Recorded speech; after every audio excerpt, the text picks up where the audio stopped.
And so it was for Indira Gandhi. After having snatched away the 500 million Indians, Mrs. G, as she was known, embarked upon the worthy pursuit of cleansing them of their poverty. Convinced of the fairness of the trade, liberty for poverty, Indira Gandhi amended the constitution. The 76th amendment was undertaken to inject the word socialist into the document. Mrs. G was convinced that the insertion would breathe a touch of idealism into the document that lay moribund under emergency. But beyond that, she also hoped that it would give her legal sanction to follow in the footsteps of comrades Lenin and Mao, who had afflicted the greatest wealth transfers known to man in their countries. All of this, of course, was under the guise of socialism or communism, call it what you want to. It didn't matter to Indira Gandhi that Dr. Ambedkar, the framer of the constitution and the beacon of social justice, had expressly warned against injecting adjectives like socialist into the preamble, which is of course the philosophical core of the constitution. This is what Dr. B.R. Ambedkar stated in the Constituent Assembly debates when fellow member K.T. Shah had proposed to insert the word socialist into the constitution. Ambedkar said, and I quote, "What should be the policy of the state, how the society should be organized in its social and economic side are matters which must be decided by the people themselves according to time and circumstances. It cannot be laid down in the constitution itself because that is destroying democracy altogether." But since the Congress party had come up with the potentially politically lucrative slogan Garibi Hatao to whip up support for Mrs. G and redeem her in the eyes of the public, in the hope that she would win the masses over forever, Dr. Ambedkar's warnings were cast aside. Indira Gandhi then went about nationalizing MNCs, banks, and imposing taxes upon the rich. The inheritance tax too was imposed with unrelenting zeal. It was already an inheritance, legislative one, for Indira Gandhi, and she was never inclined to roll it back. The idea was to take from the rich and give to the poor. But just like wealth redistribution policy had beggared communist Russia and China, they bled India dry. It took her political successors, her son Rajiv Gandhi and Andhra Satrap, who went on to become Prime Minister P.V. Narasimha Rao, to liberate India from the smothering embrace of Indira Gandhi's stifling fiscal fiats. So it comes as a huge shock when the Congress party's proclaimed mentor, Sam Pitroda, has sought to re-engage with the failed ideas of that enervating Indira era. Pitroda thinks that India should relook at inheritance tax to reduce income inequality. Listen in, viewers. In America, there is an inheritance tax. So if, let's say, one has $100 million worth of wealth, and when he dies, he can only transfer probably 45% to his children. 55% is grabbed by government. Now that's an interesting law. It says, you in your generation made wealth. You are leaving now. You must leave your wealth for public. Not all of it, half of it. Which to me sounds fair. In India, you don't have that. If somebody is worth 10 billion and he dies, his children get 10 billion.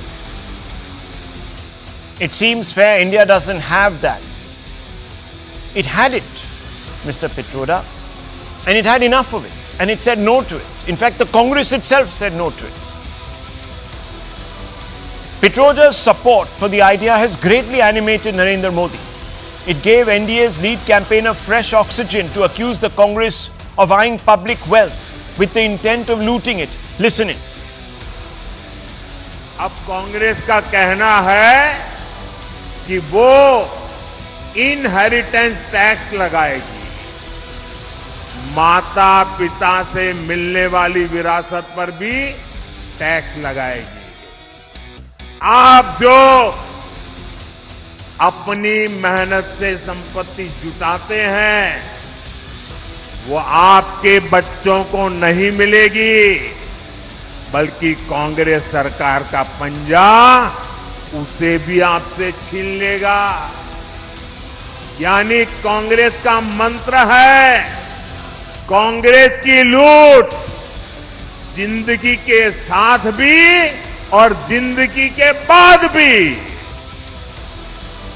Steadfastly accused the Prime Minister of spreading fake news.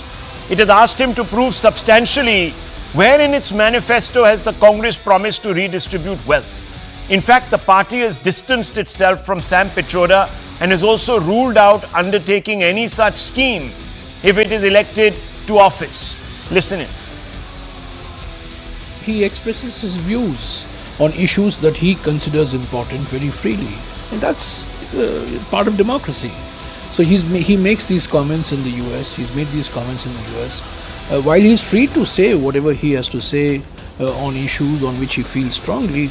It's not always that he reflects the views of the Indian National Congress, and on this particular issue also, he's not reflecting the official position of the Indian National Congress.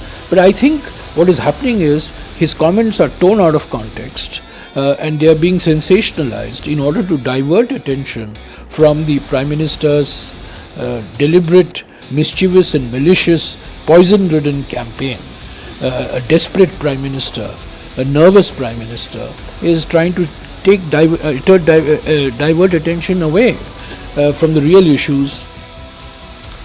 Can we take Jairam Ramesh at face value? Has Pitroda let the wealth redistribution cat out of the bag? Does the manifesto genuinely rule out any possibility of Congress embarking upon a wealth redistribution scheme? And what to make of Congress Party Scion Rahul Gandhi's public pledges to this end? Here are some hard facts. Viewers, I always bring you these hard facts so that you can get closer to the truth and sift fact from fiction. And these hard facts the Congress might find tough to brush away. So let's take them up. In the equity chapter, let's look at clause 3, which states that Congress will ensure minorities receive fair share, unquote. Ensure is the word. Can Congress ensure fair share without wealth redistribution? It's one thing to say that we could, we will, but to ensure is a commitment to you, viewers. And if the Congress has said that it will ensure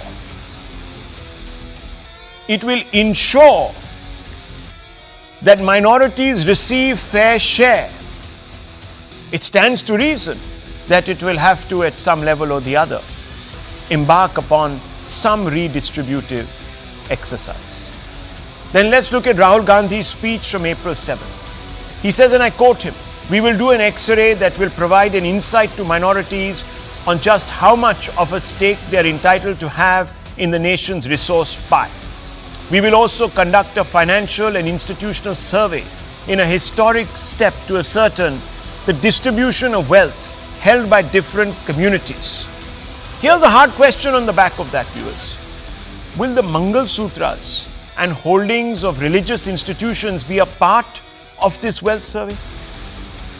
Should Rahul Gandhi not come out and expressly clarify this instead of suggesting that the Prime Minister is whipping up communal passions?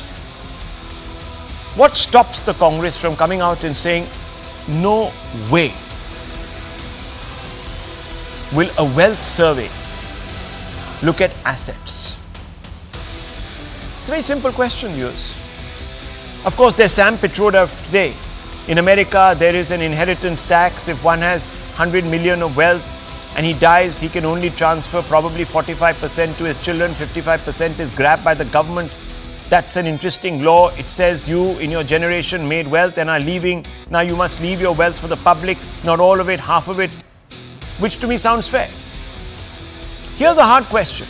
What is the guarantee that the Congress will not walk the path lit up by its mentor, Sam Pitroda, in the future? It says right now, no, we are not going to. But what's the guarantee? Remember, viewers, Indira Gandhi inserted the word, as I began with this, socialist into the constitution, despite the liberalization undertaken by Congress prime ministers that succeeded her. They flinch at any mention of anyone removing that word from the preamble. And as long as it is there, just as it allowed Indira Gandhi the cover to go ahead with some of those borrowed from Mao and Lenin policies of wealth redistribution, the Congress also gets that fig leaf. Don't forget, viewers. Then, of course, there is ex-Finance Minister P. Chidambaram, who in 2012, I think it was February, said, we have paid little attention to the accumulation of wealth in few hands. I'm still hesitant to talk about intergeneration equity and therefore inheritance tax. Can the Congress distance itself from Chidambaram's remark, linking inheritance tax to overcoming iniquity? These are some fundamental questions, viewers. And I want to open this up. I want to first begin with Sanjay Jha. Mr. Jha, thank you. I want to ask you straight off. The BJP today says it is vindicated that Sam Pitroda has let the cat out of its bag. And the Mangal Sutra is definitely now within Congress's reach. How can you, after all the hard facts that I have mentioned, distance the Congress blithely from any prospective attempt at the redistribution of wealth, sir? Okay. Rahul, this is a serious debate. I'm glad you have asked me to answer your question. I will appreciate some uninterrupted time. I won't take too long. Number one, clearly the BJP is so desperate to try and hide Prime Minister Narendra Modi from the mammoth embarrassment he's created for himself by making a hate speech where, as a pathological liar that he has been since 2002, he lied on the Congress manifesto. He called it a Muslim League document. He called it divisive. He's lied to the people of India on saying Mangal Sutras will be snatched away. And Amit Shah has joined the party. Clearly, there is something fundamentally worrying the BJP. You know, I was thinking about it today, and you have put out some facts. I agree they are facts, whatever you have mentioned. But I feel that the Bharatiya Janata Party is seeing a serious imminent rout. Because how could this party not do elementary homework and Narendra Modi and Amit Shah considered to be the Chanakyas of Indian politics? They forgot that in their own cabinet, Jayant Sinha, Minister of State for Finance, in 2014, publicly stated that inheritance tax is something that the government must contemplate to reduce income inequality. Jayant Sinha, unlike Sam Pitroda, is not an overseas BJP head, Minister of State for Finance.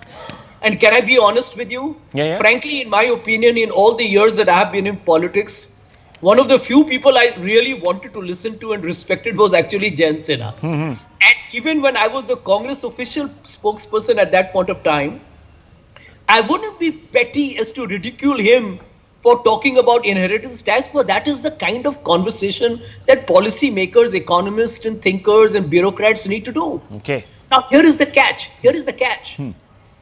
Mr. Modi is clearly at this point of time, I think, very disturbed. Because if his party cannot save him further embarrassment, because end of day, Arun Jaitley praised inheritance tax. He's finance minister. They talked about nearly introducing it in the 2019 budget. Now, you know what makes me very intrigued is that the BJP does not even know that Rajiv Gandhi, as the Prime Minister of India, under his government, the estate duty or the inheritance tax was removed in 1985. The Congress has walked the talk.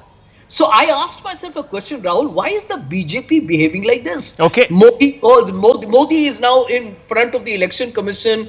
I think he may be in front of the Supreme Court too very soon on hate speech. Okay. But why is the BJP behaving in this very peculiar, irrational? Okay. Let me one last line. And I got the answer. The answer lies in a very well constructed, brilliant manifesto of the Congress party. Okay. And I know that the Congress is putting Couple of that points. manifesto all over the country. I want to bring in Sanju Verma right after. A couple of quick points. Dr. Ranganathan, bear with me. Just very quickly. Jayant Sinha was, of course, very soon after that, not the MOS for finance. So that tells you something. Secondly, one of the reports I don't care for that. No, 1 second. One of the reports that... Arun Jaitley, One second. okay. Arun Jaitley also got up. When Rajiv Gandhi was around as Prime Minister and opposed wealth tax. Let me also tell you, Sanjay Jha, that the report that you're quoting was sourced from sources. Just like your faith in the mainstream media suddenly balloons today, swells into confidence. I'm surprised. But anyhow, that's okay. That's all very well. No one has answered the basic question that I asked. Why should I discount wealth redistribution on the Congress mind when its own manifesto says will ensure minorities receive fair share? Ensure is the word. It's their manifesto. How is that wealth redistribution? 1 second. How is that? Congress will... Congress use the term wealth redistribution? Okay. I have to bring in the BJP. Now, I'm not getting into a slanging match. I'm only pointing out that there has been no response. There's been a lot of rhetorical counterfactuals. That's fine. You're entitled to that. But clause 3 says Congress will ensure minorities receive a fair share. Ensuring means that you have to bring in policies, legislation, etc., etc. And fair share, how do you calculate fair share? Through a census, viewers. And that means an X-ray. And it's not a caste census, it's a socio-economic census. That means your Mangal Sutra, boss, is... Rahul, you're not being right. Rahul? This is not right. No, but I ask you. This is not right. Is a Mangal Sutra not an asset? Hello? Is it an asset, yes or no? It's a caste survey. What is it got to do with religion? No. Rahul, A this cannot be a socio-economic proper survey. variety. No. There are two words there. There is a caste survey and a socio-economic survey. Two very different things. A caste survey determines the socio-economic No. status. Sir, please, go Can you back get to... a status through a survey? Look. Sanjay Come Jhaji, on, man. please open the manifesto yourself. I'll guide you to I it. have read it Equity twice clause, over. chapter 1. Please open it and then you read it. And it is written. I have read it twice 1 over. second, sir. Do it There out. is even an abbreviation mentioned there. What is wrong? No. So because it is not supposed to be read together, there are two different things. Now, you might disagree with it. We leave that to the public. Yes, Sanju Verma, respond to Mr. Sanjay Jha. You know, Rahul, now I don't want to be heckled. This pathological liar, this suspended variety. No, but don't make it personal. Don't make it personal. Don't make it personal. May I? He hasn't called you any name, so why are you getting into it? You give your points. I haven't Sanju called her Verma. an Yeah, please. May I please? Whether he is suspended or not, Unbearable whether he is... Rahul, Yeah, let's get I back. haven't said that. Let's not do this, please. Then you And get a rebuttal. Then there's a complaint that you are not unbearable. allowed to speak. I don't have endless time for all this. So Sanju Verma, let's get to the points, please. I haven't called Rahul, her unbearable and please, 1 minute, please, Rahul. Sanjay Jha, please. Yes. go ahead. Rahul, you know, I don't want to sound offensive. You've given me a sanctimonious lecture. Sanju Verma, let's not make this personal. Did you stop Sanjay Jha even once when he calls the sitting Prime Minister of India a pathological liar? Madam, that is your Rahul job. Shankar is quiet. That is your job. That is your job. Please So respond. let me do my job. Don't teach me my job. but- let me do my job. 1 second. Don't teach me my job. Fair enough. Thank Go you. ahead. Yes. Go ahead. You do your job as an anchor. Let Go me ahead, do my ma'am. job as the Go national ahead. spokesperson. You have enough time. Thank you. Go ahead. Thank you, Rahul. Yes. Go ahead. I will not be stopped from doing my job. Please. I will not have someone sit and abuse Please. the Prime Minister and you expect the BJP to keep Go ahead. quiet. No, that's not going to happen. Now let me make some hard facts on your program which actually eulogizes hard facts. Look at the entire history of the Congress party. In the first 67 years of post-independent India, the first 67 years may say 54 saal, 54 years, it was the Congress party which ruled, Rahul. 1953, Nehru nationalized Air India. 1956, Nehru nationalized LIC, Life Insurance Corporation of India. Then look at the ignominy and the irony of things. 1969, Nehru's daughter Indira Gandhi nationalizes all public sector banks. 1972, Indira Gandhi nationalizes Coal India Limited. 1973, Indira Gandhi nationalizes GIC, General Insurance Corporation of India. Why I'm telling you all this, I will just come to that in a bit.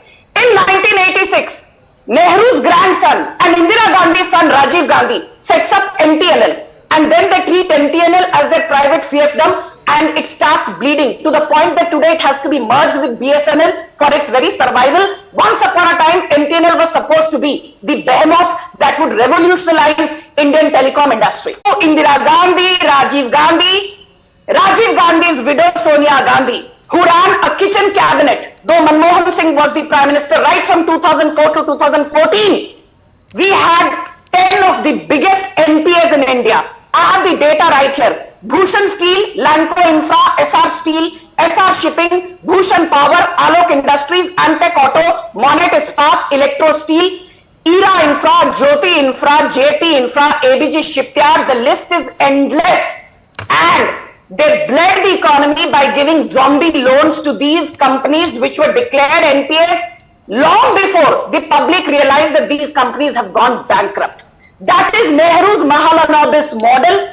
That is the socialist model of Indira Gandhi, Rajiv Gandhi and Sonia Gandhi's kitchen cabinet, which eventually led to India becoming an economy which found itself under the fragile five as per the IMF. I'm so happy, Rahul. I was an associate director at JP Morgan. I worked with the biggest and the best, right from HDFC Securities to Phillip Capital. And I was not some lowly clerk. I've held leadership positions. And today, Jamie Dimon of JP Morgan says Narendra Modi has done an unbelievable job in terms of resurrecting the Indian economy. You had a similar sentiment being voiced by Ray Dalio of Bridgewaters, the biggest hedge fund in the world. You had Larry Fink of BlackRock, the founder of BlackRock, which manages assets which are 25% of the US economy actually. He says Narendra Modi has done a phenomenal job in restructuring the Indian economy. And then David Solomon of Goldman Sachs comes in and says Narendra Modi has done what ideally would have taken another prime minister 20 or 30 years in terms of bringing India into the top league of tables when it comes to economic hegemony. Now I will tell you, why is it that, Sam Pitroda is wrong when he talks about inheritance tax. I'm not worried about whether it is, applicable in 10 US states or 20 US states or 50 US states, or the fact that the average inheritance tax, in Wisconsin could be 20%, but in Hawaii and Alaska could be 50%. That's not the point. Look at the tone, look at the tenor. I always say the devil is in the detail. He says it's a very interesting law. When if you have $100 million and you suddenly die, your children and your grandchildren, they get to keep 45% of it, basically $45 million. And the balance $55 million goes to the public and the state grabs this. The state grabs 55% of the $100 million you've left and redistributes it. And what does Jairam Ramesh say? Jairam Ramesh, basically, in a classic Hua to Hua says, oh, this is Sam Pitroda's personal comment. The Congress party has nothing to do with it. Just like after Sheila Dikshit's son Sandeep Dikshit called Bipin Rawat the ex-CDS of India, Sadak Ka Gunda. I remember Rahul Gandhi, Manish Tiwari, an entire cabal saying, Sandeep Dikshit ne Bipin Rawat ko Sadak Ka Gunda bola, but that is his personal comment. If the Congress comes back to power, we are going back to the days of 1953 under Nehru, when even Myanmar, erstwhile Burma, had a better GDP growth than India. India was at 1.6%. Myanmar was at 3.4%. Dr. Ranganathan, how are we recycling an idea that the Congress itself rejected and called a bad idea?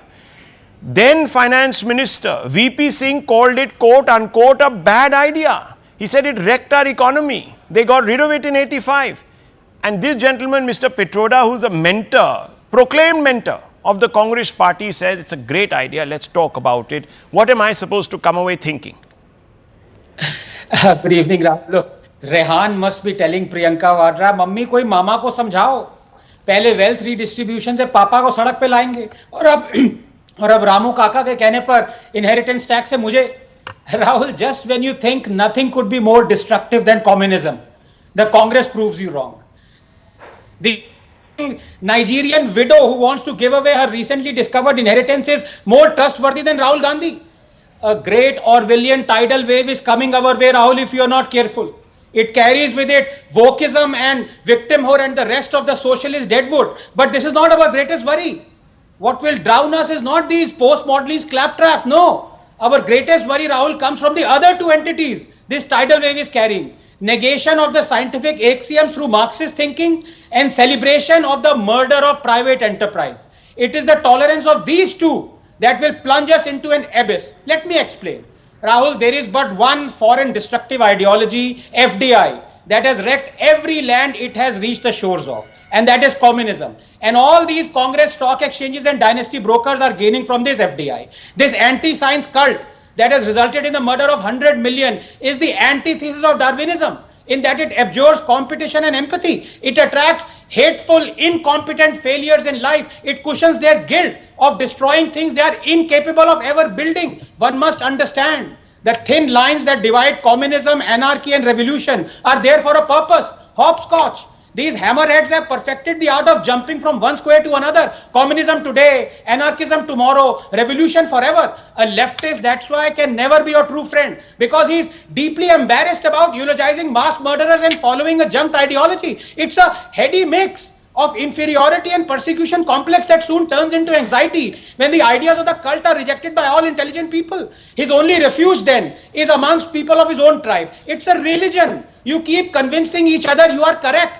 What inevitably follows is authoritarianism, thought control, state control, and then total control. Let us look at the Congress revolutionary plans very briefly. Wealth redistribution and inheritance tax. Straight out of the pocket diaries of Mao and Pol Pot. Number one, common sense tells you that beyond the wealth that is anyway redistributed through income and corporate taxes, any further redistribution amounts to the Marxist idea of looting these who generate wealth. Or as Marx famously said, from each according to his ability to each according to his need. But who decides what is ability and what is need?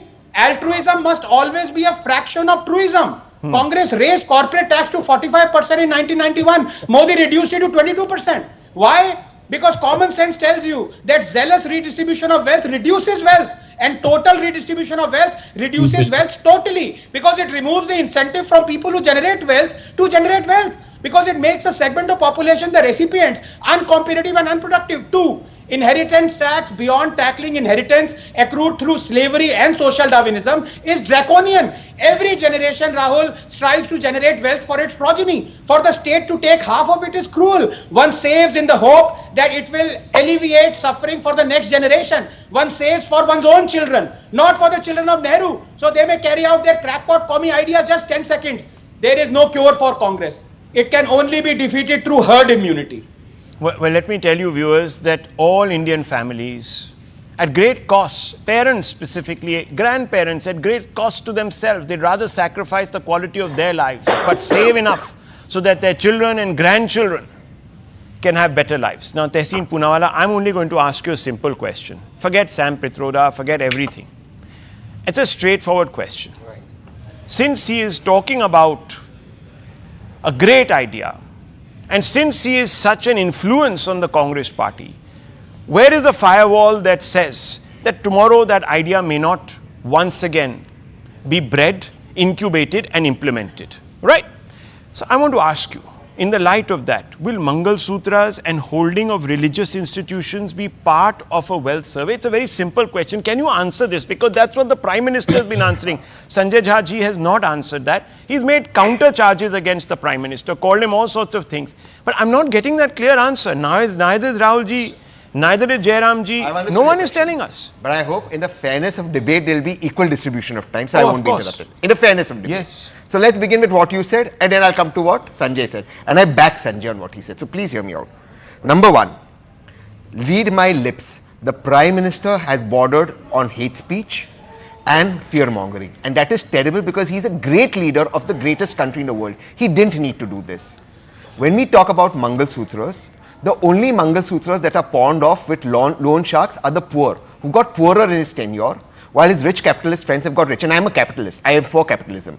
The only Mangal Sutras that were lost was when GST was taken on oxygen during COVID. those Mangal Sutras are lost. So the Prime Minister has no right to talk about Mangal Sutras. Mangal Sutras that are lost have been lost during this government where poor have got poorer. But let me come to the larger point that I want to make. That was a political point because yours is a political answer. Nowhere does the Congress manifesto speak about Mangal Sutras, redistribution of gold, etc. But we come to what Rahul Gandhi said, subsequently what Sam Pitroda said. So let me back what Sanjay Jha said, and I want your viewers to hear this. Rahul, tell me if this is correct or wrong. Anand is very erudite. I was analyzing why that condition of hospitals and healthcare doesn't exist in our country. And one of the reasons I found was that those societies have very large inheritance taxes. Since we don't have that inheritance tax in India, our charities are not in those terms of endowments, said veteran BJP leader and then current finance minister Shri Arun Jaitley ji. This is after Rajiv Gandhi moved. Now, it was an idea Arun Jaitley put up, and you are comparing it to Sam Pitroda. Now, read Sanjay and my lips. Sam Pitroda is an outsider. Yes, he is an idea, but an idea is not going to be implemented. The Congress has said that. So, what did Rahul Gandhi say? Because that's a very legitimate question you've raised, and I'll end it here.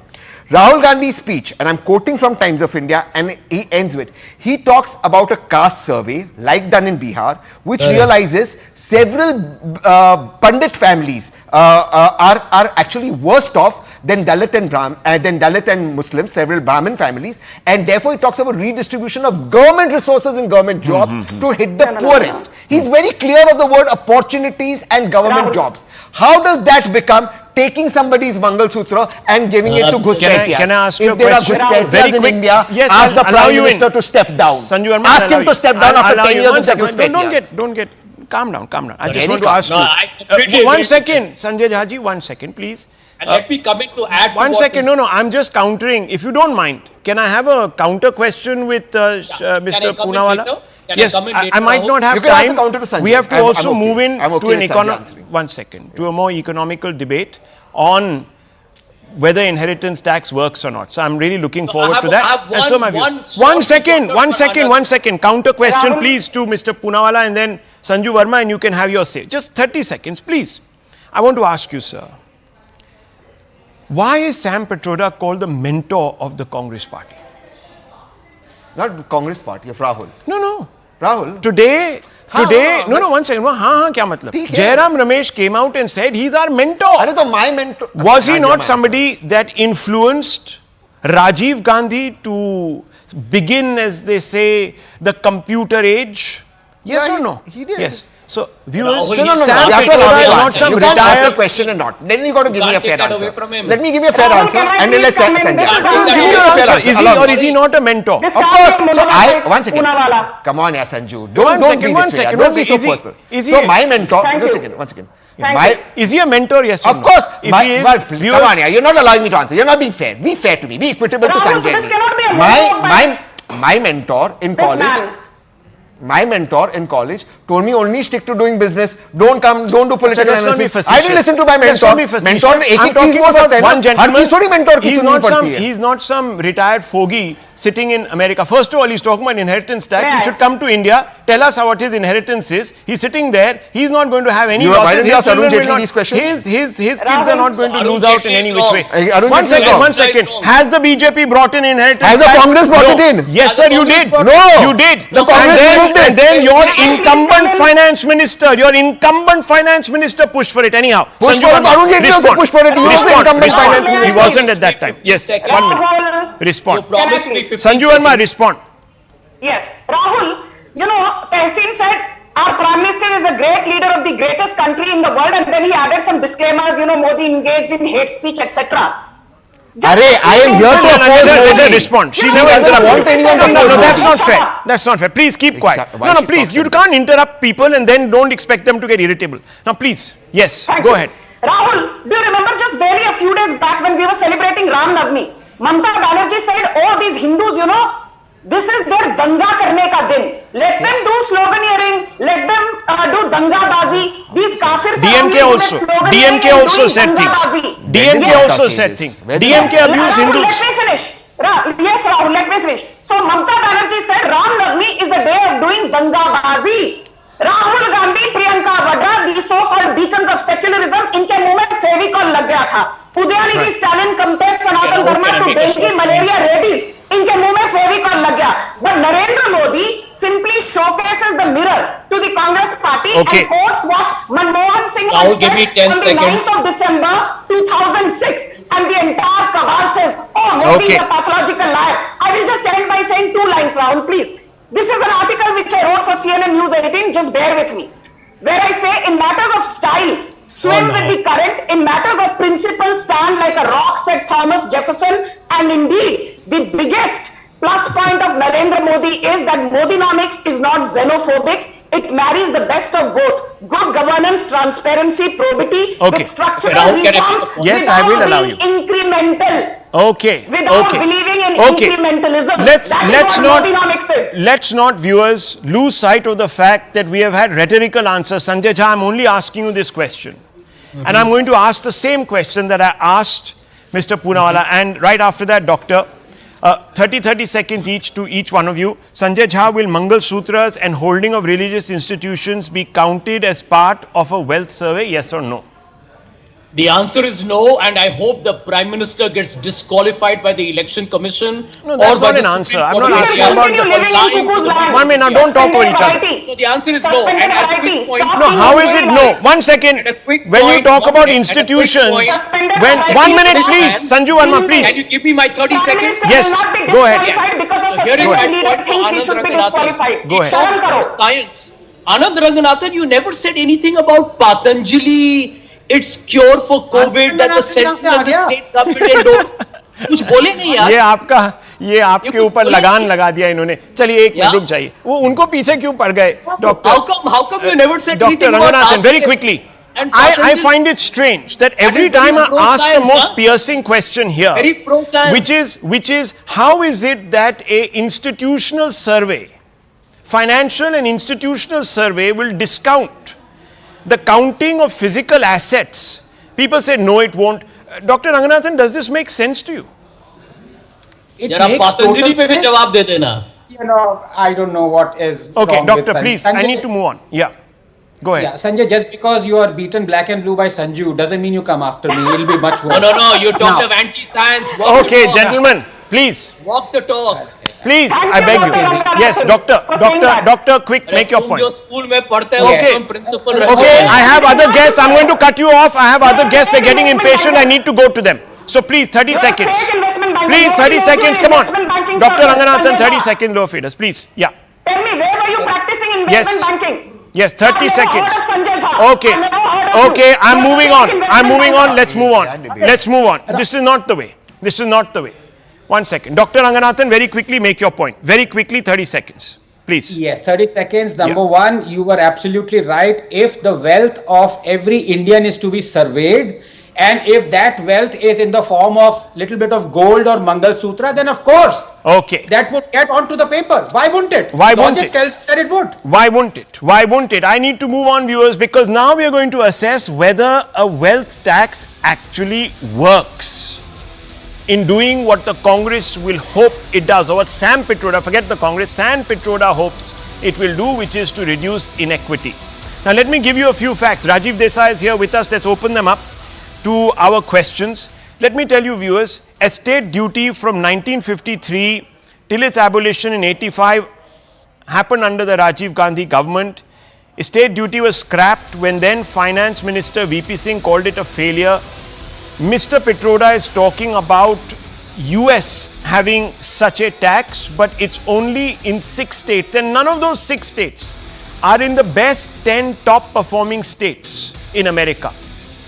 And that's a survey that was conducted right up till 2023. You can go to the US Department of Finance, whatever it's called, website and check it out. None of those states, viewers, those 6 states where the estate duty, inheritance tax is applied at varying levels of taxation, are in the top performing 10 states of the US economy. It tells you something.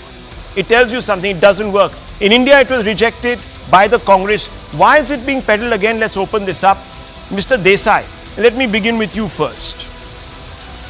Let me ask you, inequality is not something that is exclusive to this particular government. Let's look at the UPA's record. The wealth held by the top 10% was 55%. It's on your screens. Bottom 50 was 8.5. In the NDA, it's 5.9% and the top 10 holds 64%. There has been a rise. We know there was COVID, but it wasn't as if the 58 to 59% under UPA 1 was any better. Let's be honest. Well, So Rahul, how will an inheritance tax, sir, which is supposedly touted as a good idea, how is it a good idea? Can you elucidate on this point? No, I don't know what you want to call it, inheritance tax or whatever it is, but I guess a transaction occurs when somebody transfers some wealth or some money or some resources to another person. The state feels entitled to take on any transaction. So if you view it as a transaction, I think that's what they're talking about. As far as inheritance and wealth tax, India has probably got the most skewed kind of economy in the whole universe. So it doesn't hurt to try and spread it out a bit. But the inheritance tax is essentially a transaction tax as far as I see it. And I think it's perfectly justified. Because if I'm doing a transaction which is taking resources from A and giving it to B, there is a tax to be paid. So okay, so let me ask you. I'm not. Let me ask you, Sorry? Rajiv Desai, as someone who's involved in the corporate world, who was part of the PR corporate structure, etc., etc. Let me ask you this question. I don't know if you're aware of this, but the cost of administering the tax, the one that was 1 minute. So let me just finish, please. The one that was envisaged by Congress regimes far outweighed the revenue it generated. And you remember the levels of that tax, the inheritance tax at that level? No, Rahul, I completely understand what you're saying. I have often said it myself, and I think one of the things that appealed to me about when I met with Mr. Rajiv Gandhi, he also said that what's the point of collecting a tax that costs more to collect? So I guess you're right in that sense. First of all, I don't think that, I think there is a need for a transaction tax. No, that's a different matter. That's a different matter. And you can have a cess of, let's say, 2% or whatever it is. But fundamentally, 40-50% is what Sam Pitroda is talking about. No, but he is saying that this is the tax levels, these are the tax levels in the United States. No, but he's saying this is a very good idea. We should have it at that level because in India we don't. I don't know whether he said that. But he said it. Please read his statement. I'm not making things up. I can play the bite out again. Anyhow, Rajiv Mantri, let me ask you this. You see, someone like you who's an entrepreneur, etc., tomorrow you will say that, look, let me start registering my company abroad. Let me take all my money offshore. Why should I invest in this economy when I'm going to be left with nothing, Rajiv Mantri? Is that one way of looking at it? Does this work, this tax? No, Rahul, that's a very, very legitimate point you have raised. I think to fundamentally attack and assault the right to property in this brazen manner is very, very concerning. How can any responsible politician sitting in 2024 make such kind of policy proposals? It just baffles me and frankly even scares any person who knows the history of what has happened in our country. All these failed ideas, the potpourri of failed ideas is being proffered again. Everything that is being suggested was tried in the 1960s, 70s and 80s. It was thrown out the window because none of it worked. This whole push that somehow you can make the poor rich by making the rich poor is a complete mirage. Rahul, may I come in, please? One second, let him finish his point. Okay, 1 second, Dr. Ranganathan. It's a complete mirage, It's Rahul. a complete mirage, it hasn't worked. Yeah, and we are only going to go down the path of pursuing the same failed ideas which have been proven to have not worked, not just in India, but a long list of countries. Okay, so let's look at the statistics, viewers. Let's look at some statistics. The fact of the matter is that the Gini coefficient in India has been coming down. There are also, according to the statistics, a record number of people being pulled out of poverty. When all of that is happening. And Rahul, that's what we should focus on. People talk about there are 80 more billionaires. But what about the 20 crore people who have escaped poverty? And even on those 80 crore billionaires, please check up how many are first generation billionaires. How many are first generation entrepreneurs? These are people who have created their companies in the last 20 years. In some cases, even in the last 10, 15 years. Okay, so Dr. Ranganathan, let me bring you in on this. This, you see, let's look at the sociological hierarchy here. There's the neo-middle class, there's the middle class, there are the farmers, then come the rich, and then the super rich. Now, where do we draw the line? Because 50% of holdings will beggar a lot of people. Rahul, there are 3 points I need to make very quickly. Number one, we need to realize that citizens, us, you, me, Rajiv ji, and my good friend, both Rajivs there, we are this country. The political parties aren't this country. In the previous discussion, when the BJP spokesperson very rightly was talking about how this country took a turn right from Nehru down to Indira and Rajiv of, even inserting the word socialism in the country, banks were nationalized, every profitable company was nationalized. Well, the fact of the matter is you had the last 10 years to denationalize them. You didn't. In fact, you've gone more the socialist way. So the political parties will have their say. What is important is for us to look at the data. If we look at just 3 points here, Shamika Ravi, an economist, has brought out a brilliant point, which is, let's look at the bottom 50% Indians and their share in the national income. Now, in UPA 2004 to 2014, in 2004, the share was almost 20% of the bottom 50%. By 2014, it has shrunk to 14.5%. From 2014 onwards, it has now crept back to 15%. So that inequality, the going down of inequality or increase of inequality has been ebbed.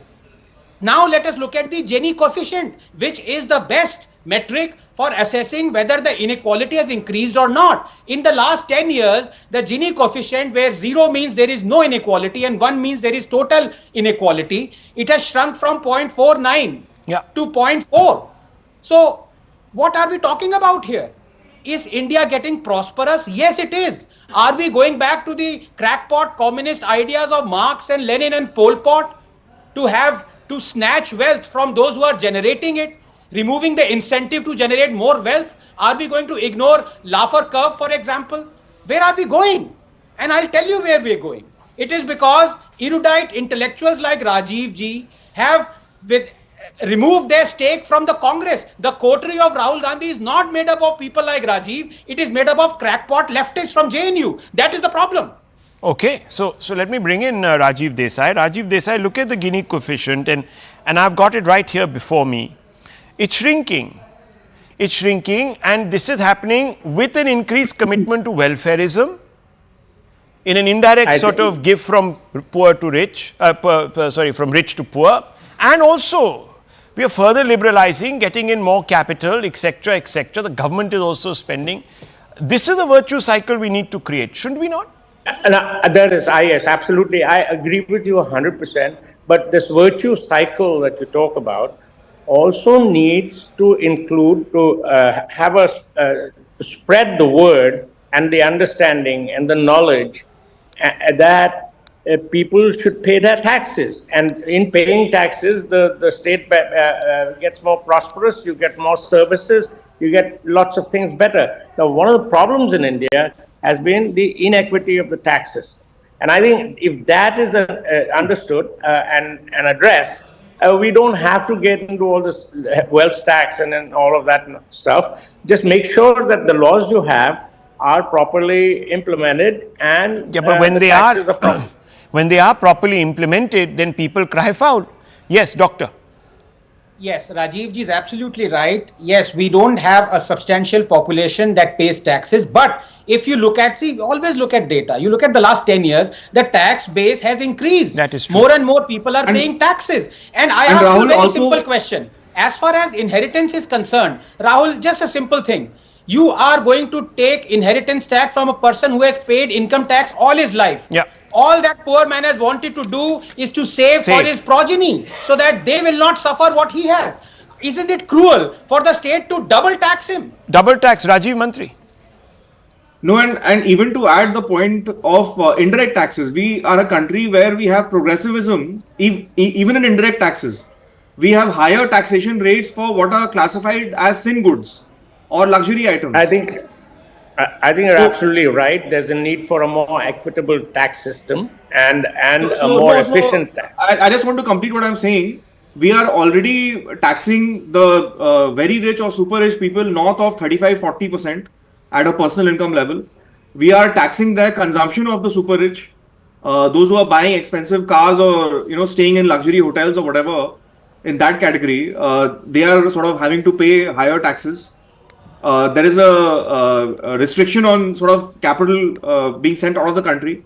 So it's not that someone can send out capital to consume very easily. So by a number of different mechanisms, India is already employing a lot of progressivism in its the tax policies that are imposing upon the rich. Look, I can only then believe, and I can only then say that perhaps this is an attempt, a last-minute attempt to try in a populist way sway some votes. I just hope it is that, viewers, for all our sakes, because if it isn't, if this is a considered policy, then we have a bit of a problem. We really have a bit of a problem, viewers. And Yes. Rahul, I just want to close with the great Nani Palkhiwala, Yeah. who I think anyone who's interested in economic policy would Okay, know about. 30 seconds. So he had said Yeah. a virtual abrogation of the right to property would spell disaster. If the right to property were taken away, the citizens to be worst hit in the long run would be the middle classes. Please note this. Okay. Taking Well, right to property viewers, will affect middle classes. you're not the rich. all the voting public. Think about what you're doing over the next 6 phases. Think very, very carefully. Read every letter of the manifestos, what people are saying, how they're saying it, to whom they're saying it. It's very important. Whether it's the BJP or the Congress, think it through. I leave it at this. Thank you.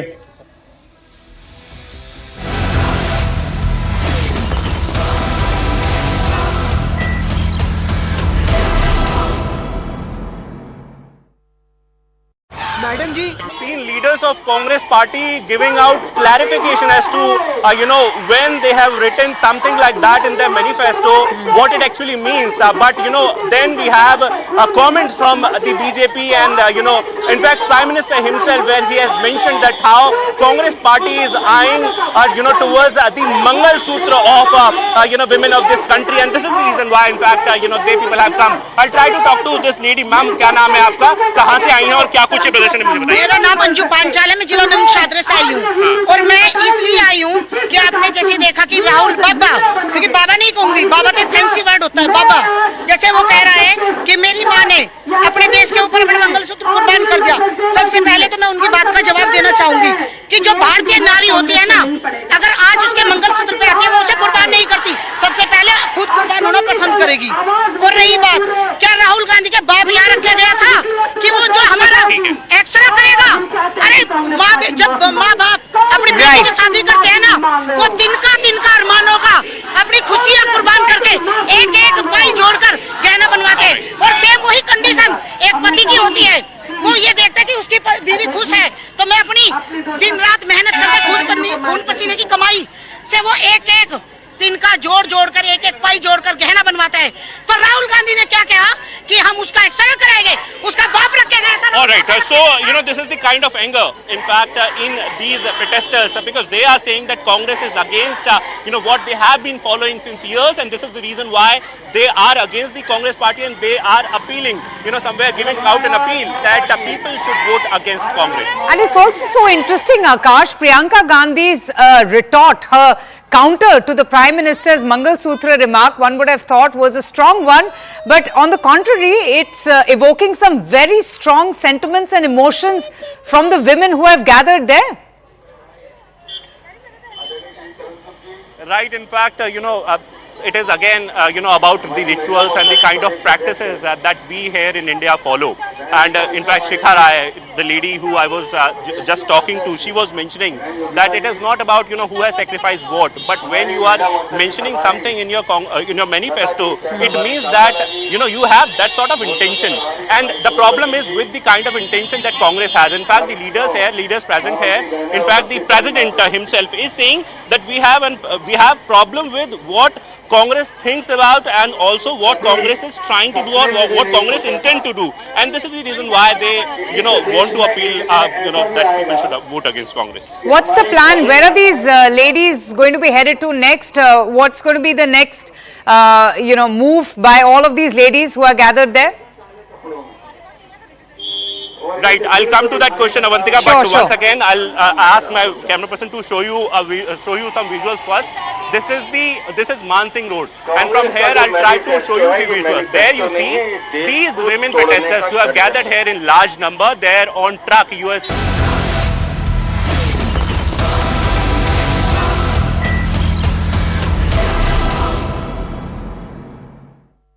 Is the historic third-term dream achievable? Join me, Shapun Das Gupta, for the most dynamic and distinct coverage, unrivaled political punditry, and the sharpest election analysis. Elections equal CNN News 18. Co-powered by Leaders of Congress party giving out clarification as to when they have written something like that in their manifesto, what it actually means. But then we have comments from the BJP and in fact Prime Minister himself, where he has mentioned that how Congress party is eyeing towards the Mangal Sutra of women of this country, and this is the reason why in fact they people have come. I'll try to talk to this lady. Ma'am, क्या नाम है आपका, कहाँ से आई हैं और क्या कुछ प्रदर्शन में मुझे बताइए। मेरा नाम अंजू पांचाल है, मैं जिला नमशादरा से आई हूँ और मैं इसलिए आई हूँ कि आपने जैसे देखा कि राहुल बाबा, क्योंकि बाबा नहीं कहूंगी, बाबा तो फैंसी वर्ड होता है, बाबा जैसे वो कह रहा है कि मेरी माँ ने अपने देश के ऊपर अपने मंगलसूत्र कुर्बान कर दिया। सबसे पहले तो मैं उनकी बात का जवाब देना चाहूंगी कि जो भारतीय नारी होती है ना, अगर आज उसके मंगलसूत्र पे आती है वो उसे कुर्बान नहीं करती, सबसे पहले खुद कुर्बान होना पसंद करेगी। और रही बात, क्या राहुल गांधी के बाप यहाँ रखा गया था कि वो जो हमारा एक्सरे करेगा?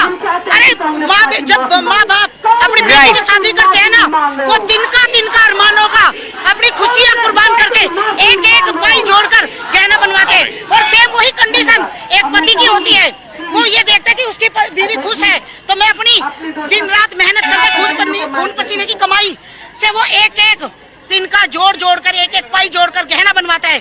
तो राहुल गांधी ने क्या कहा कि हम उसका एक्सरे कराएंगे, उसका बाप रखे गया था। All right, so this is the kind of anger, in fact, in these protesters, because they are saying that Congress is against what they have been following since years, and this is the reason why they are against the Congress party, and they are appealing, somewhere giving out an appeal that people should vote against Congress. And it's for Gandhi's retort, her counter to the Prime Minister's Mangal Sutra remark, one would have thought was a strong one, but on the contrary, it's evoking some very strong sentiments and emotions from the women who have gathered there. Right, in fact, it is again, about the rituals and the kind of practices that we here in India follow. And in fact, Shikha Rai, the lady who I was just talking to, she was mentioning that it is not about, who has sacrificed what, but when you are mentioning something in your manifesto, it means that, you have that sort of intention. And the problem is with the kind of intention that Congress has. In fact, the leaders present here, in fact, the president himself is saying that we have problem.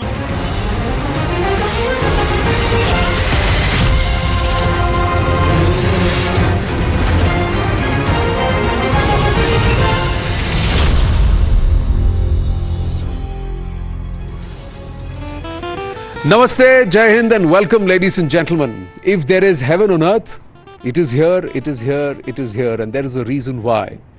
We come to you from the Union Territory of Jammu, Kashmir, and its capital Srinagar, and it's just beauty all around. Nestled right in between the Zabarwan range, that's to my left.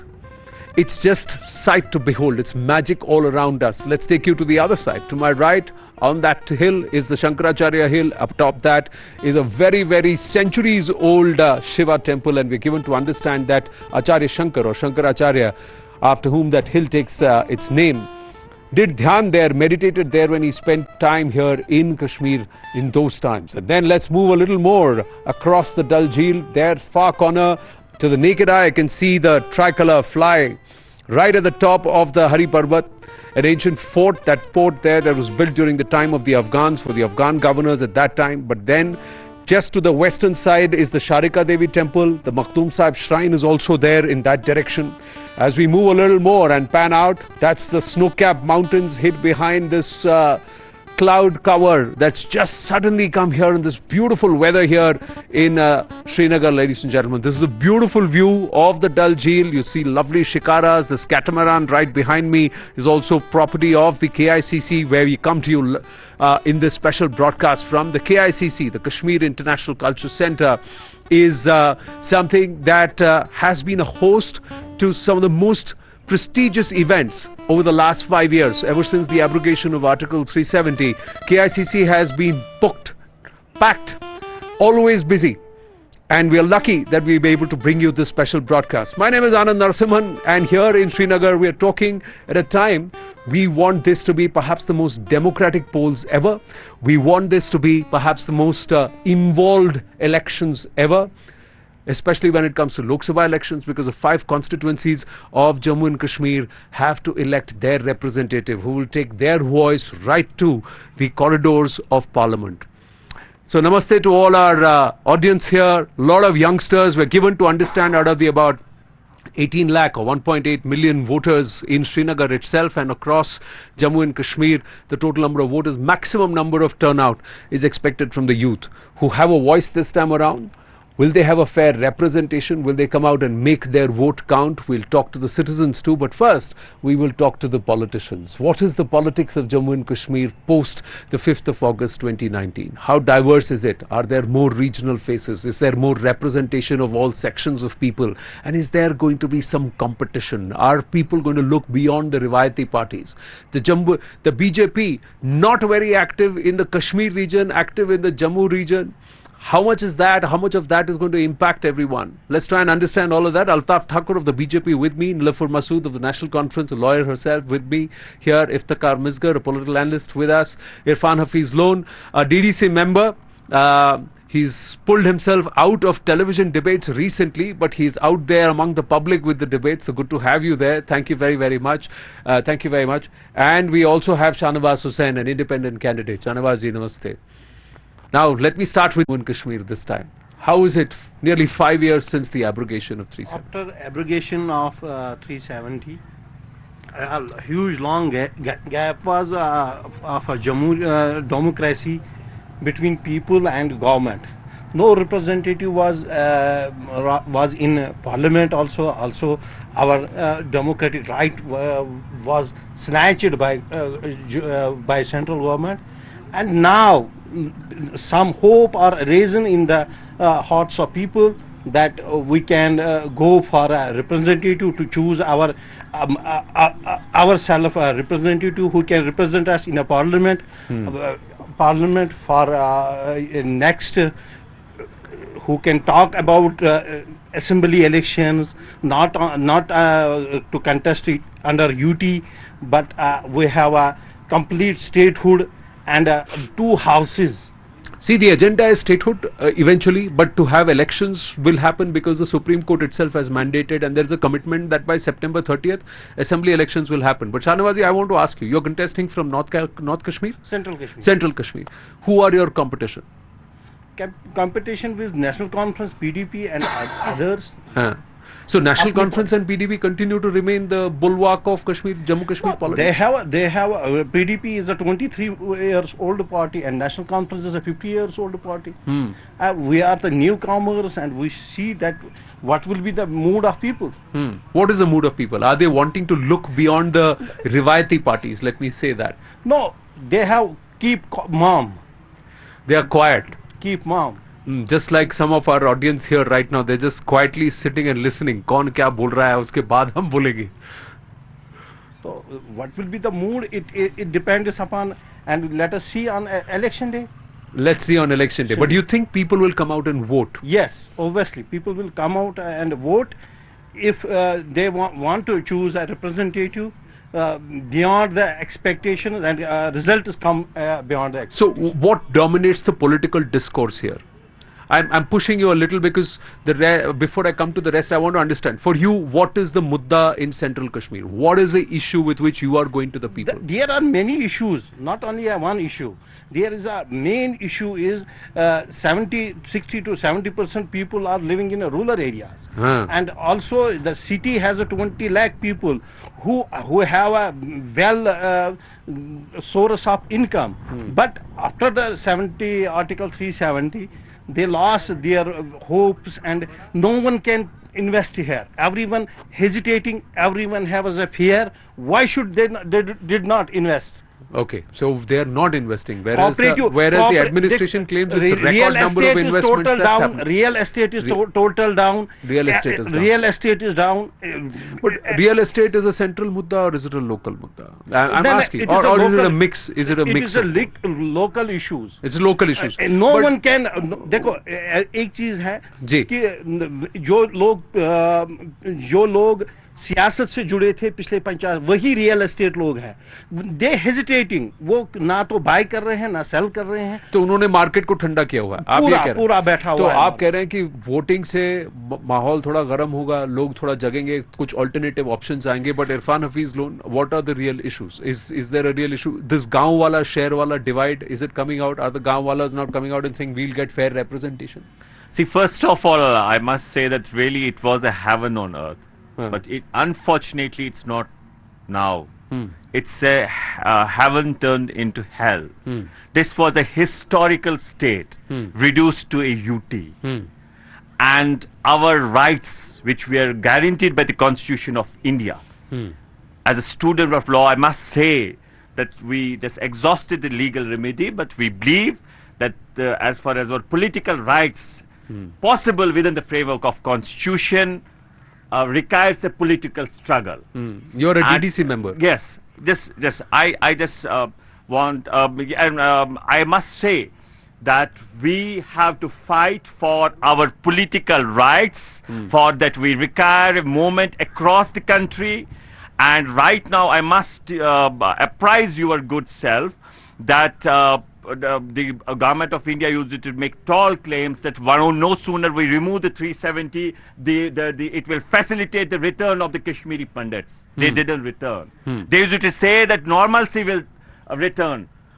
We have Upsafa still, we have disturbed area, we have draconian laws like Unlawful Activities Prevention Act, many of our fellow citizen human beings languishing in jails. And more importantly, I would like to say that Government of India used it to say that one nation, one election. They were in favor of that.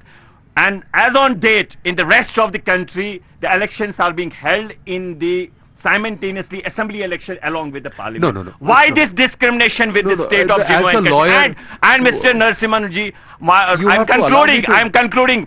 We have to move to the Honorable Supreme Court to get the elections. Do you know when the last assembly elections were held here? When?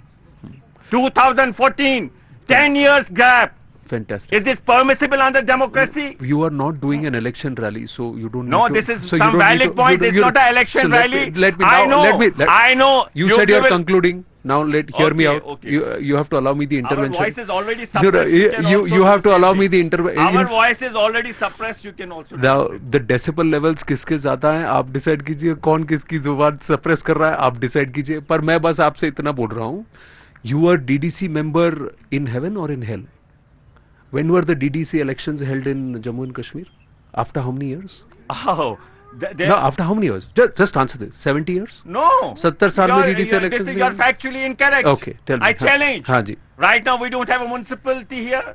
We don't have a panchayat election, which is a foundation of the self-government. When were panchayat elections held? In previous governments also it was held. How many elections were held? I don't remember the exact date, but give me the name, give me the number, give me the name. You're factually incorrect. Don't shout me out, sir. Don't shout me out. It's not going to help you. The point is, DDC elections across Jammu and Kashmir, across the UT were held. The delimitation exercise has happened. There's a commitment given to the Honorable Supreme Court by September 30th. Assembly elections are going to 1 minute. पूरे देश में ना विधानसभा, ना पंचायत, ना municipality, और कहेंगे हम Irfan Hafeez loan, मुझे लगा बहुत टाइम बाद आप टीवी पे आ रहे हैं, कुछ तो चीजें बदल गई होंगी, बट कुछ चीजें बदलती नहीं है, आदतें थोड़ा चेंज कर लेते हैं, है ना? बदल गया है यहाँ पर भी, माहौल भी बदल गया है, तो चेंज करते हैं, थोड़ा बदल लेते हैं। भारतीय सरकार की पॉलिसी है हिटलर की तरह झूठ को रिपीट करो, सच लगेगा, और आप हमें कहते हैं कि आप भी वो फॉलो करो, आप कहो हाँ परिवर्तन आया, आप जो नहीं, मैं कह रहा हूँ बदल गया है, सीन तो बदल गया है, क्योंकि यहाँ हाँ देखिए ना, कश्मीरी पंडित भाई वापस आ गए, बच्चे जेलों से बाहर है, ये यूटी नहीं स्टेट है, यहाँ विधानसभा चुनाव भी हुए, ये बदलाव है ना, अब सभा भी हट गया, डिस्ट्रिब्यूटेड एरिया भी हट गया, ठीक है, ये बदलाव है। अब किसी किसी के संयम को, इरफान हफीज लोन, देखिए किसी के संयम को कमजोरी मत समझे, ठीक है? Now you please yield, now you have the mic, the beauty of democracy is, sir, everybody has the mic, right? And it's not being taken away from you, but the rule of democracy is that if it is your mic, it is my mic too, so you got to allow me my time and the others their time, so please yield. So please yield. The aspects that come to fore, how many schools and how many lockdown days that we have, that schools have been shut in the last 1.5-2 years, the total number of tourists who have come here, all of these, the fact that there are elections that have happened at ground levels and independent candidates have stood up there. So these are all factors that, is everything all right? No, of course. No system is everything all right. Is all of India having one nation and one elections? No. Only certain states like Arunachal Pradesh, Sikkim and Andhra Pradesh are voting simultaneously at the assembly level and at the Lok Sabha level. Does that mean all the 28 states plus union territories across the country? No. So are you factually correct there? No. Are you factually incorrect? Right. Is it? We are aware about it. Is it? So one nation.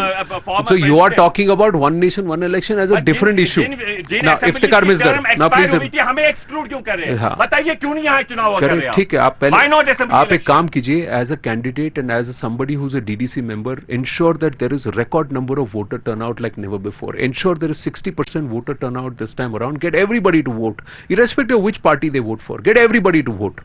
Then make a strong case to say, listen, if they can do this for Lok Sabha, let's do for Assembly, so will happen immediately. By June, July, by September 30th, they have to conclude.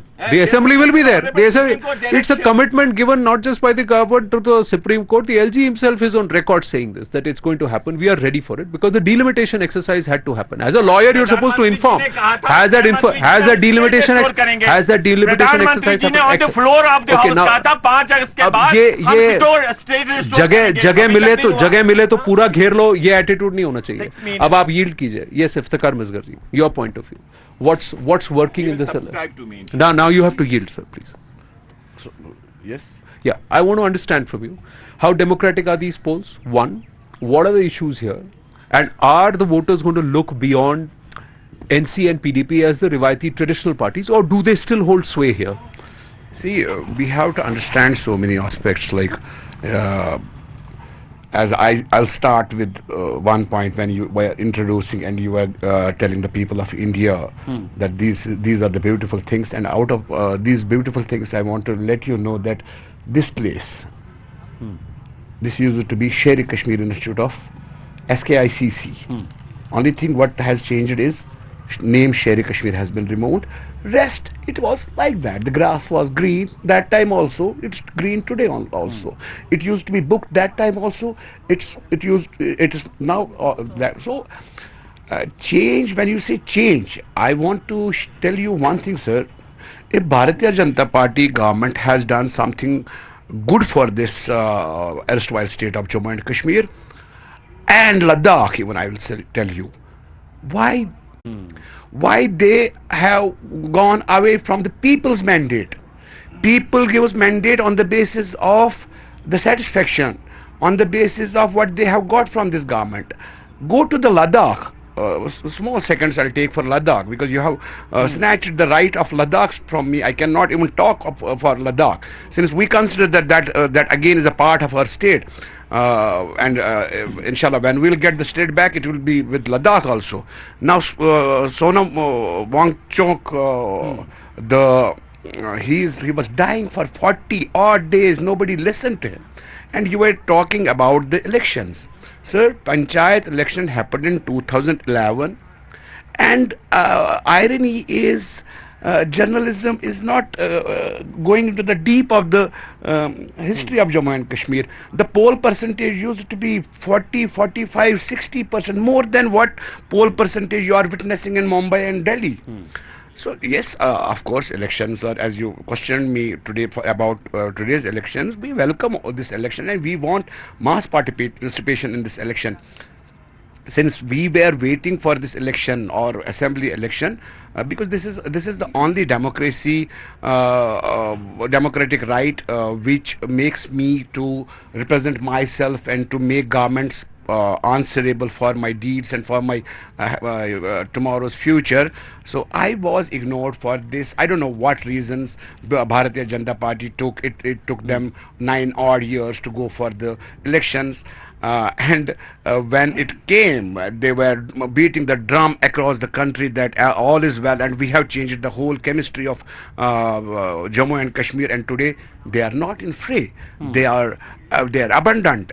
That means they are afraid to face the people, the basic voter of the state.